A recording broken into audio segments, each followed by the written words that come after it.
So welcome back to season 2, episode 3 of the Pinkfishes podcast. You're joined by myself and Zara. And today we are going to be doing unpopular lash opinions. So these we've either found online, on forums, etc. And they're basically just people's unpopular opinions about things in the lash industry, and we're going to talk about whether we agree with the unpopular opinions or whether we disagree, and also have a look at what other people have to say about them, really. So this one says, what's everyone's unpopular lash opinions? Mine is that lash lifts are a waste of time and money unless you've got really long natural lashes. I think this one's a really hard one because you can't basically say to a client, oh no, you can't have a lash lift, and you don't want to just say, oh, you can only have it if you've got like the longer lashes. But I kind of agree with them when they're saying that you're only going to see the difference with the longer, if you've got longer natural lashes. Yeah, I do agree a little bit with this unpopular opinion. I feel like unless you've got quite nice natural lashes, you might not see a massive difference. Like, you will still see a difference, and I think it really depends on sort of the look that you're going for. And the problem is with your clients is sometimes they'll see a picture of someone else's lash lift and they'll think, oh my goodness, I'll have that done, but their lashes won't look like that. Yeah, it's like curling your lashes though, isn't it? So I kind of agree with this statement, but then I'm a bit like, I used to have really short lashes, but I still loved having that, just like you woke up in the morning and you didn't have to do anything with your lashes. So it's like lash extensions, but it's like you don't have to put mascara on them, and it's just that natural, give them a bit of a lift. So some other people's opinions is, I don't do them because I'd feel bad taking people's money if they did have short lashes, and I just don't enjoy doing them. See, I love doing a lash lift. I just feel like you get it so quick and they're in and out. Yeah, I always think, I don't know if this is an unpopular opinion in itself, but I always think of like lash lifts being easier, because a lot of the time you're just literally waiting, and a treatment time is like half, if not less than 20 minutes than a full set of extensions. Exactly. So I always see it as like a bit easier.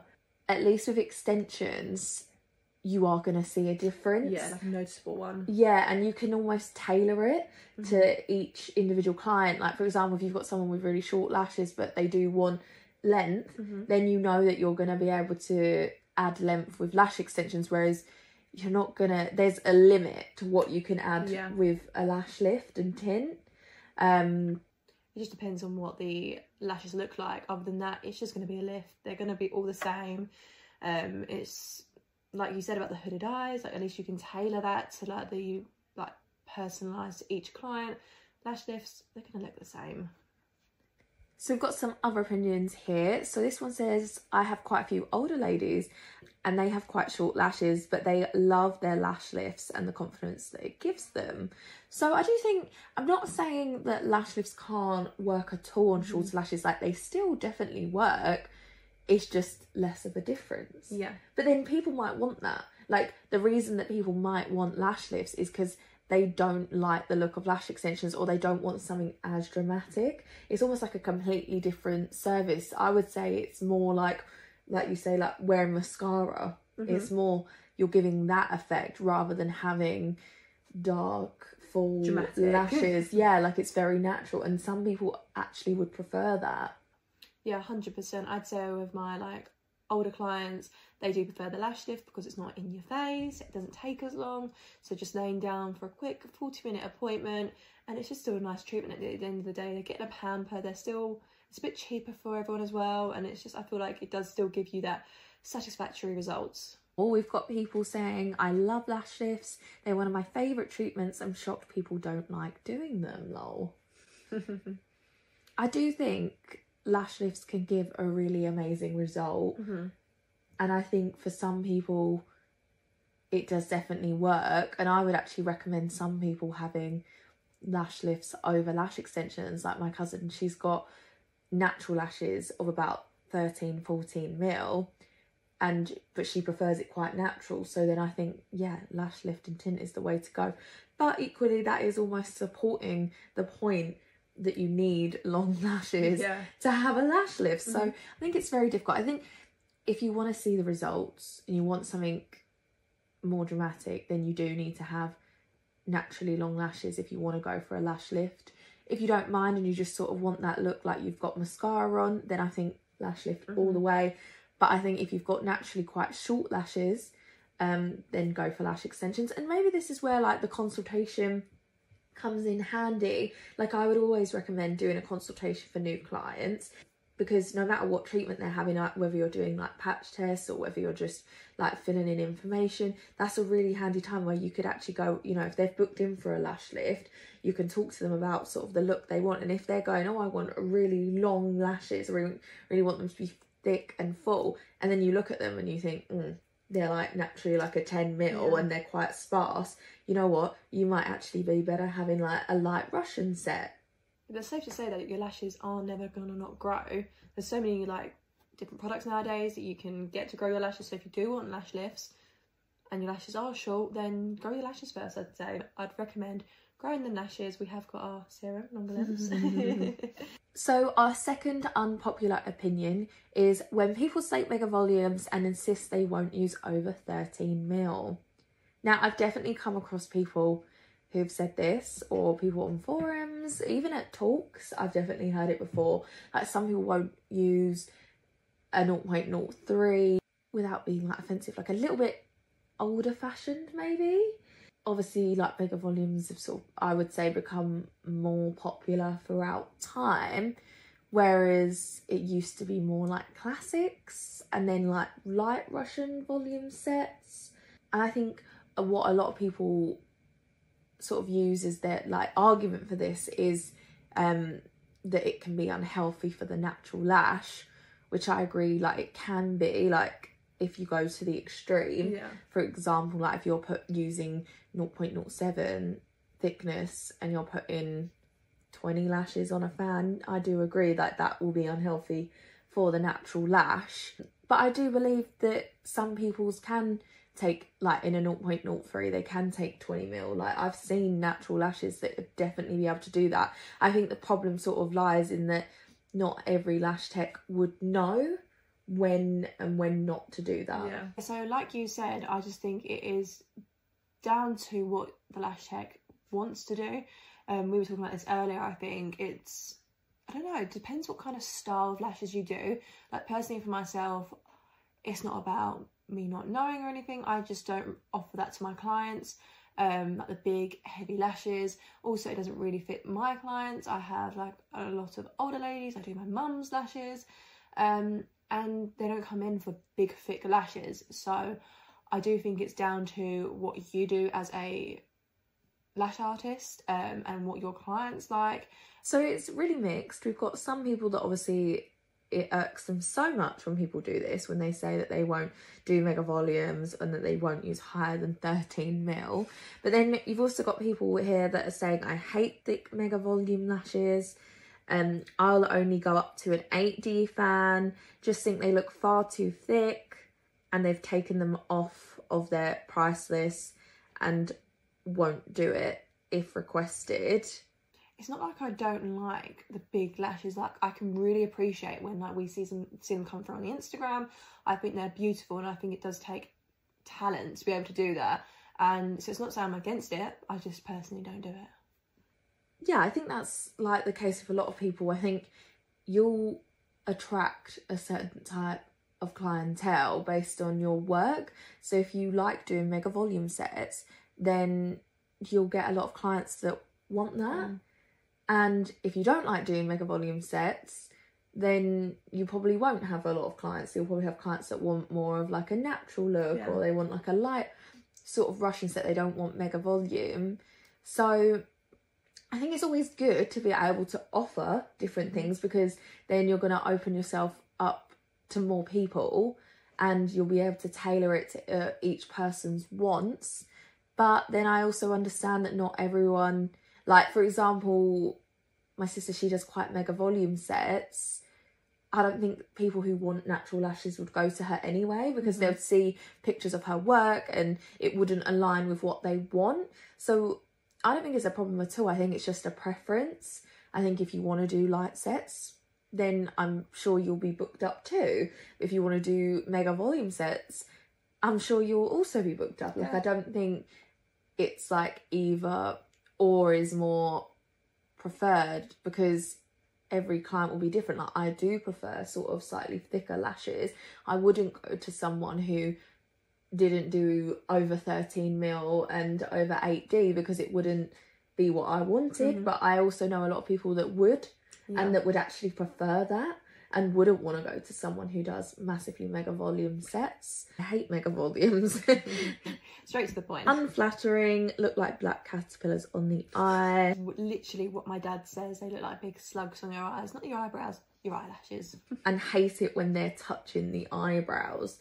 And like, I wouldn't say I'm on the extreme end. The max I normally have on mine is about 14 mil. I don't think I've ever had 15 mil or 16, and like, we do up to 20 mil here in lashes, so I can't imagine on myself ever having that. But that's probably because they would be literally touching my eyebrows. But then other people have that and it wouldn't look bad. So I think it's kind of down to personal preference. I can see why it's an unpopular opinion, but I can also see why people are against it too. So I'm gonna sit on the fence on this one. Yeah, so am I think. Just because I don't do them doesn't mean I don't appreciate them. I do think they are, like, when they are done like so perfectly, they just look stunning. I think they do look really nice, and you think, oh, I wish I would suit that. But personally, for myself, I don't suit it, and I wouldn't want to do it either. Yeah, I think that's the thing, like, it's going to suit some people's faces and eyes and features, whereas for other people it could look ridiculous. So our third unpopular opinion is that hybrids aren't a thing. I really don't agree with this one. I've heard so many people talk about this, and no, I can't get my head around it. See, I know that we've both experienced it together, like when we were at an event and people talking about this. And I think before that, I was like, what do you mean hybrids aren't a thing? I would 100% say they're a thing. They're in between a classic and a Russian. Like, if you're not sure you want a classic, and if you're not sure you want a Russian, you go in between. But when I've heard other people talking about this subject, it has made a little bit more sense, in terms of like they're seeing it from a different perspective, that it's almost just a way for the client to get cheap Russians, because you can tailor a set to be very light using Russians, and you can tailor a classic set to be, you can use longer and you can use like thicker lashes. So you should be charging for a classic, or you should be charging for a Russian, and everything should fit under that umbrella, not doing hybrid, because people tend to charge in the middle for a hybrid, but you're almost doing the same work, if not more work, as a Russian set, because then you've got to plan out where you're putting your classics, where you're putting your Russians, whereas you could just do a light Russian set. Yeah, I can see where you're coming from with that, and there's so many alternatives now, I think, to like hybrids. Like the YY lashes, I feel like they're really popular now, and they do look like, I feel like they do give that hybrid-y looking lash, like they're a classic lash still, but yet they do give that volume and that more defined look like a Russian lash would do. However, I'm still like, I do love a hybrid. Like, I do think it just looks nice, it looks fluffy, but still yet natural. But I can see where you are coming from with like, stick to your brackets, stick to like the classics or the Russians, like you can build them up or dull them down a bit. But yeah, I don't know, I still do like, don't know if it's me being lazy, maybe it's like that, putting like a lash there, and it's easy to isolate when you've got the classics in as well. Personally, I do like doing hybrids. So we've got some mixed opinions from everybody else. So this one says, I hate hybrids. It is either a classic or it's a Russian. I don't like the texture of them being mixed. I've never really thought about the texture of them being mixed, because I don't tend to go for hybrid sets. I don't know how they feel. Like when you're brushing through them, do you feel the classics? And also, when you get fallout and when they start coming out, like what are you left with? A few classics everywhere. No, so my mum personally doesn't like hybrids because she's got a thing for classic lashes. The amount of times I've done classics on her, and she says she just can feel them more, like, because obviously they're probably a bit thicker. She hates them, and like when she has a hybrid she goes, I know exactly where you've put the classic lashes because I can feel them. And I've even said to her, like, I've shown her like they're not too close to her eyeline, I've put them the perfect amount away, and she's just like, I can feel them, I need to get them off. Like, she loves a Russian because she can't feel the little fans, but she doesn't like classics because she can feel them all. But you do have people that are for the hybrids, just saying that they're a mixture of the classics, and they shouldn't look like Russian. It's supposed to be the perfect in-between. When people do extra full classics, they're supposed to be a natural set. And I think doing extra full classics is just going against basically what you're charging for and like what they're meant to be. It makes more sense to offer hybrids, and customers will probably understand it more. See, I agree with that because classic lashes are meant to be natural. That's why you go for a classic lash. But yeah, if you don't want that big full fluffy, like, I don't know, like if you go to a new lash tech and you're not too sure whether they're gonna, if you ask for Russians and you're like, I don't want them too fluffy, I don't want them too big, and then you come out and you've got these big black lashes on, and that's because that's what Russian lashes are. However, when you go for the hybrid lash, you've still got that in-between look, you've still got that natural, you know you're going to have some classic lashes in there, so you know it's going to come away looking fairly natural. So I'd always go with like saying, can I have a hybrid lash, just because I'd rather be safe than sorry, basically, because personally for me, I don't like that thick black look. Maybe a happy medium would be to offer hybrids but charge the same as your Russians, because I feel like the main argument with this is that why should you be charging less for the hybrid treatment, because it takes probably just as much time and skill as the Russian, because you've got to plan out like where you're putting your classics, you might have to layer, it might take just as much time. So then maybe you should still be charging the same, because really I guess it is just like a light Russian look with some classics thrown in. And maybe the people know like the hybrids are classic and Russians, and that's why they know it'll be slightly cheaper. Like, it's known to be cheaper, isn't it? Yeah. So that's why maybe they are trying to go for like the, not saying this is all clients, but maybe try and go for the cheaper option because they do want the big fluffy lashes, but they don't want classics, so they're going to go for that in between. Yeah, well, like they might just, like clients might see it as like a way to get a light Russian set but pay less, because like most people do charge less for the hybrids. Yeah. So yeah, maybe we just need to up our prices of our hybrids, and then it's not a problem, because then if clients still want them, not a problem. But I guess it's difficult because when I look at hybrid sets, most of the time I personally wouldn't know whether it was a hybrid or a light Russian. Yeah. And let's be honest, like, are you using 2D and 3D fans with your hybrid? Probably not. No. So then it is just basically a light Russian set, because you can't really even see the classics as much in comparison. So then maybe you should just be using 2D and 3D, like hybrids. Maybe should they just be like light Russians, basically, not have the hybrid. I don't know. It's a hard one, because I also understand why it makes sense for maybe a client, but maybe it just doesn't make sense for a lash tech. So our next unpopular opinion is online lash courses. Now, I think this is, especially during COVID, more online lash courses popped up than I would say ever before. I know like people do offer them. We personally don't, but a lot of places do offer online courses. And I think there's definitely your fors and against.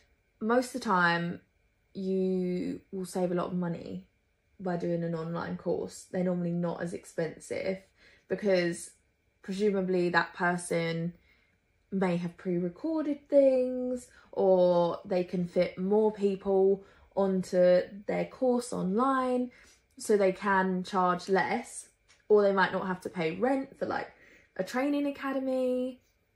You won't have to maybe even supply kits, etc. So they can charge less. So obviously that's a good saving, and a lot of people probably couldn't get into the lash industry in terms of they can't afford it. So maybe like an online course is their only option.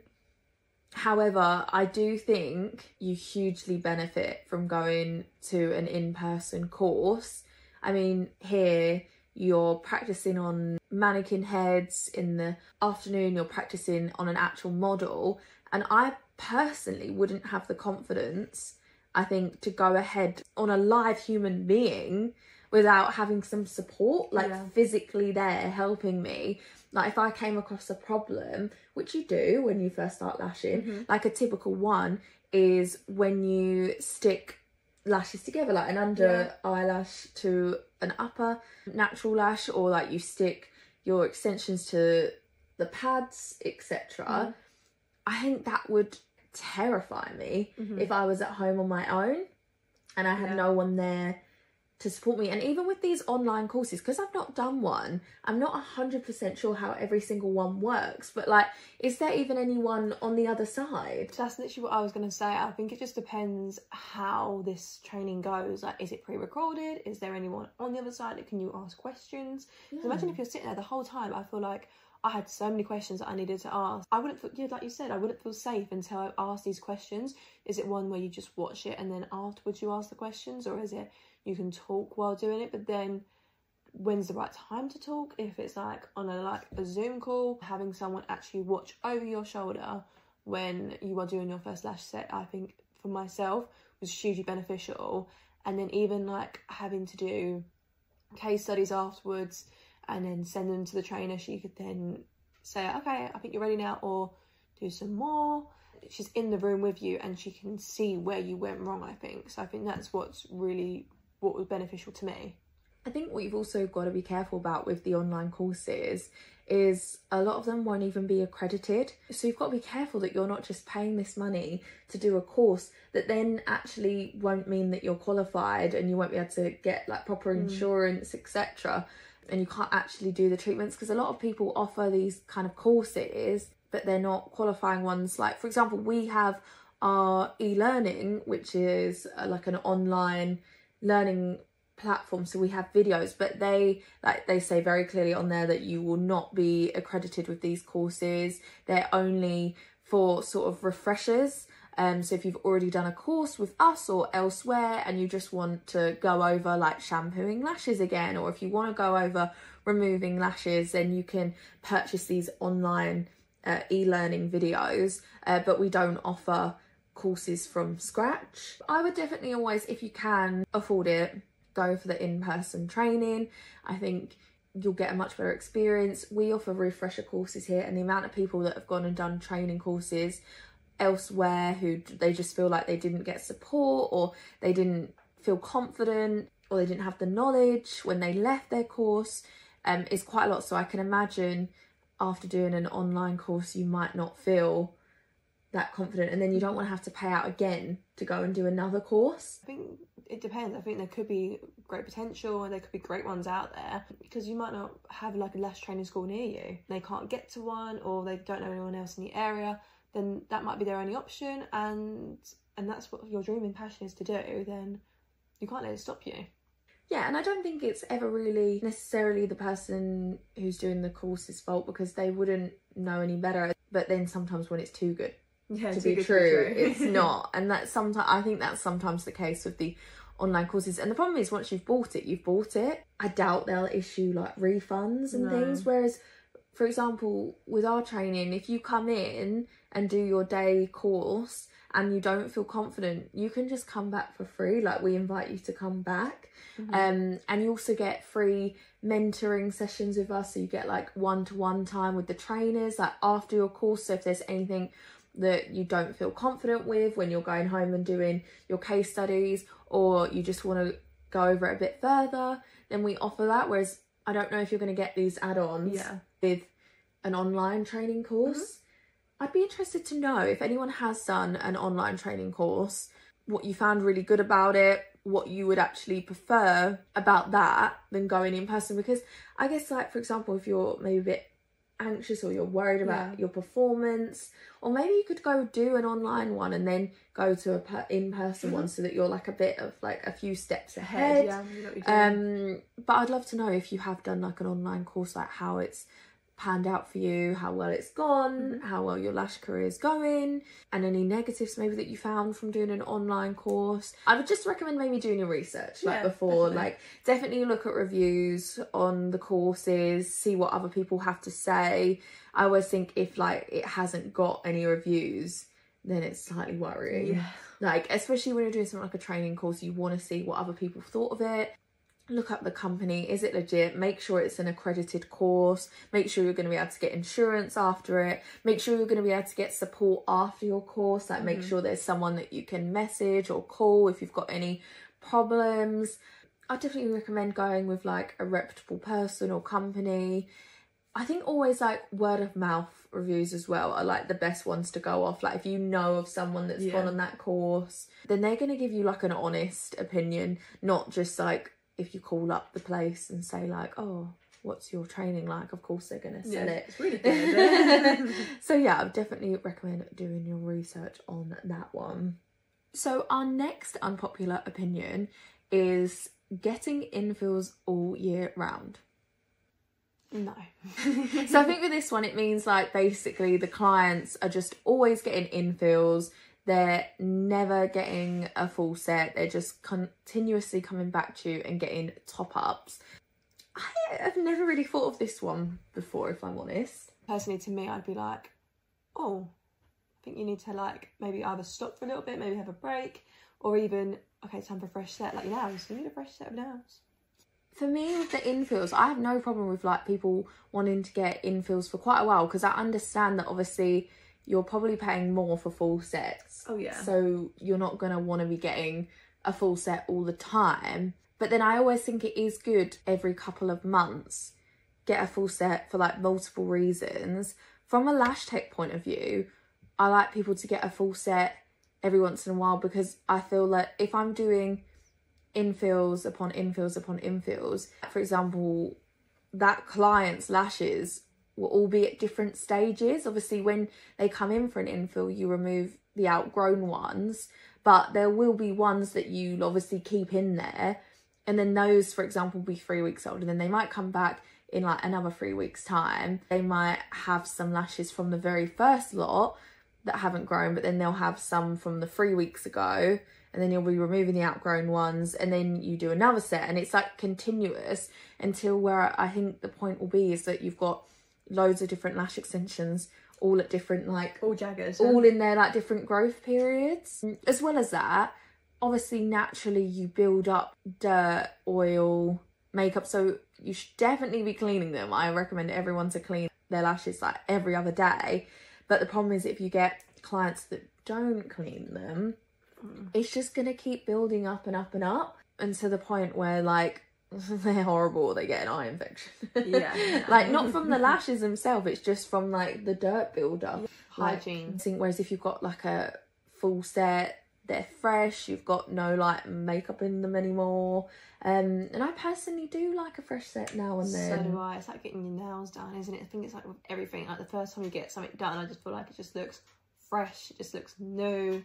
I just feel it looks so much better. Yeah, but then I do know like of people that always think that infills last longer than full sets, and I don't know why this would even be, or maybe it's just almost like a placebo, like people just think that, but it's not. Maybe it's like the amount you can lash, like maybe you are getting full coverage in an infill, whereas maybe you're not getting full coverage in a full set. I'm not really sure. Like I do get why maybe like an infill set would seem fuller, all the lashes covered, whereas for example if you're doing a full set there might be some lashes that you don't cover because they're in like the very baby stage of their growth cycle, whereas like when you're doing an infill they might have grown out further, those baby ones, and then you've got new ones. I don't know. I do think you should get a full set every so often, but I don't know on the exact length of time. Yeah, I think it'd be interesting to find out if there is a recommended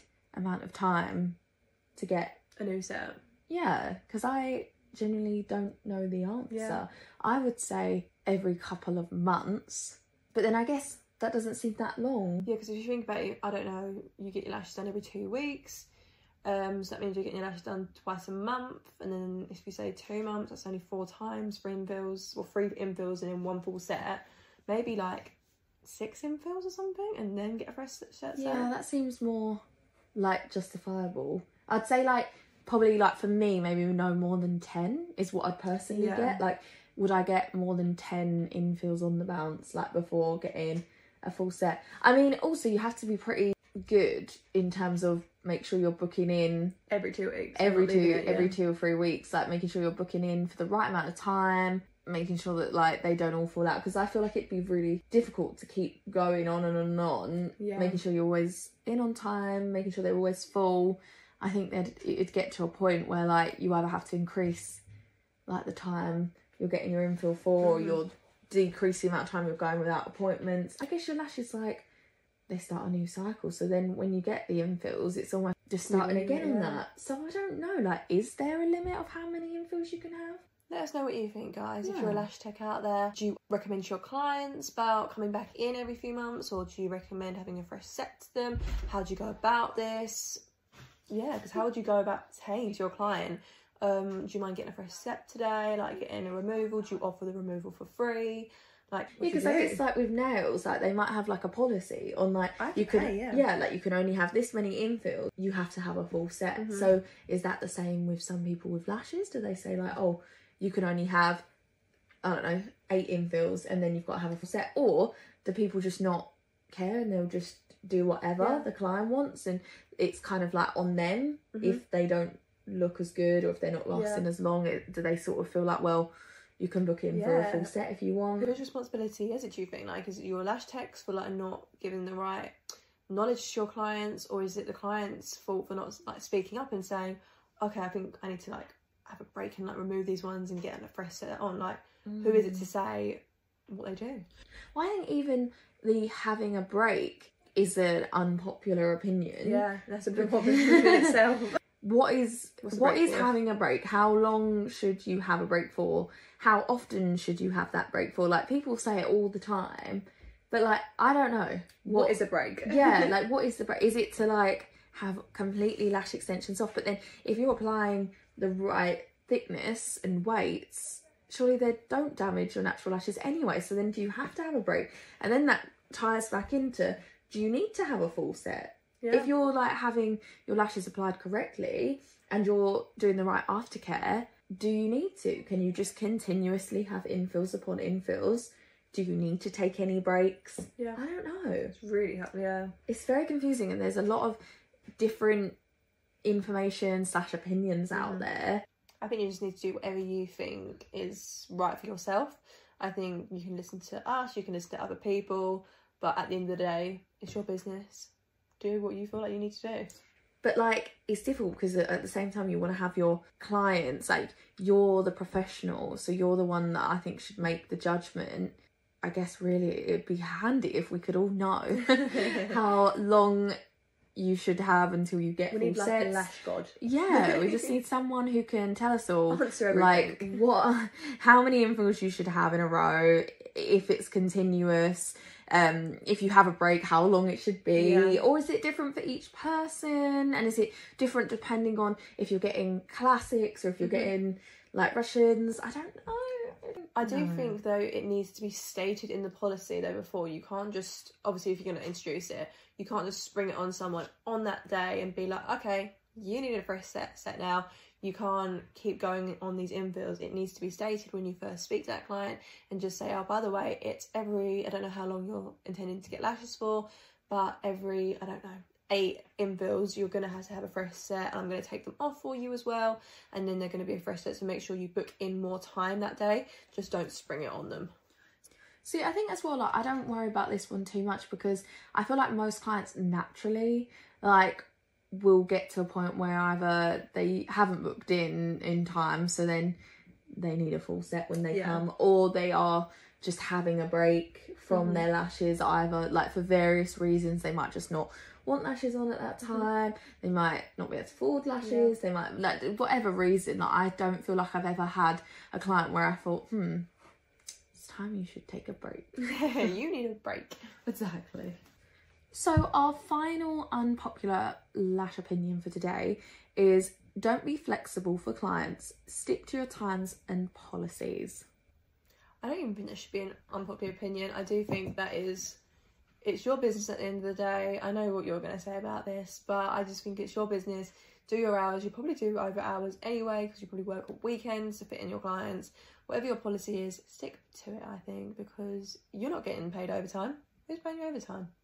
I think it's difficult though, because in other jobs, like just not a lash tech job, you might still have to go like above and beyond. For example, if you've got a project, you might have to stay late one day, or if you're doing sort of like a campaign, you might have to work the weekend. And I think sometimes if you go above and beyond in terms of like you as a lash tech for your clients, it can benefit you in the long run too.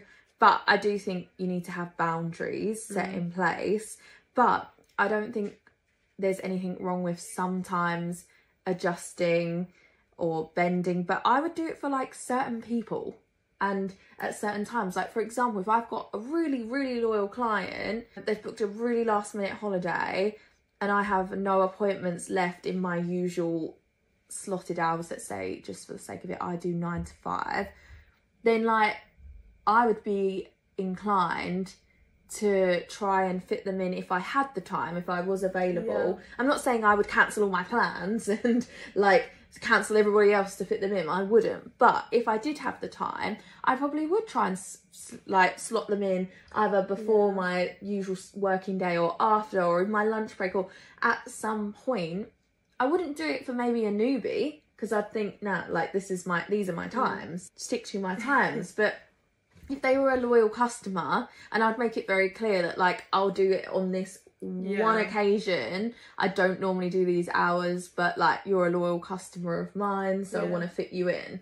I do think though, where does this stop though? Where do you draw the line? Like what happens if that client knows of someone else and be like, oh well, she does this.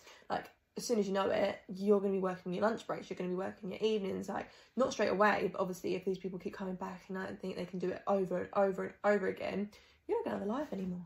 A lot of people, I think, find it hard to actually implement their policies. So they'll have, they'll have policies, for example, like a cancellation fee. Like if you cancel within 24 hours, you need to pay 30% of the appointment. I see that all the time, that people have those policies in place, but then they never actually like collect the money. I couldn't do it. Because they feel bad. Like they're like, oh, I don't want to upset my client and stuff. So I think you should only have the policies in place if you're actually going to do them. Yeah, 100%. I just think, I agree with you there.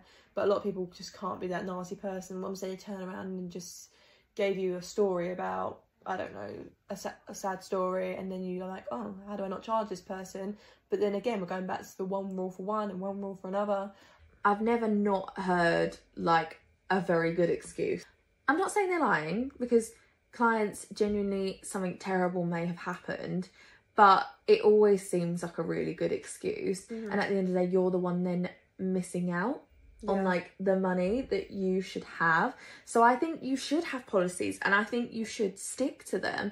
But I think for loyal customers, maybe you can be a bit flexible. I think, for example, if something really bad happened, or they were in traffic or whatever, for this client that's been coming to you for years, they come every 2 weeks for their infills, they're never late, they're an amazing client, then if you go, all right, you're going to have to pay me a cancellation fee, I'm not saying it's wrong to, because technically they owe it to you, but equally if you wanted to be a bit flexible, I wouldn't be against it either.